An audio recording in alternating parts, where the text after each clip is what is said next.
to a 10-0 run for UCF. Got him at the rim. Great pass up the floor. Tatum with a ball fake. Making it happen for each other, right? Great on-ball defense from Folks leads to the steal from Stillwell.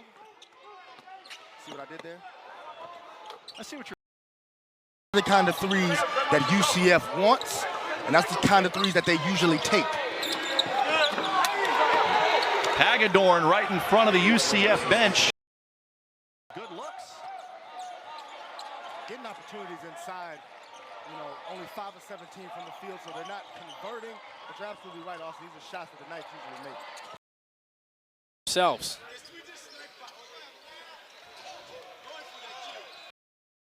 Seven. Hagedorn, he's going to fire from downtown. Look confident, and you see why.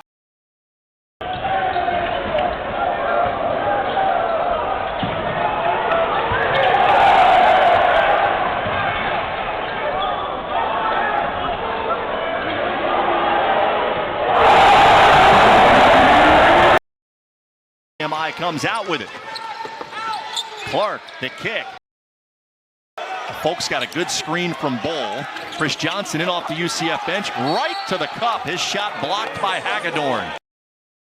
Just did not knock it down, but again, that's the game that VMI is going to play. Ball knocked loose. Stillwell, patient against Hagedorn. On the other side, dribbling to his left was Creedland. Now he dishes. Hagedorn gets a piece of that one. He timed that perfectly. Pays on now, coast to coast, to the left, to the right, tipped in though, and that's Hagedorn.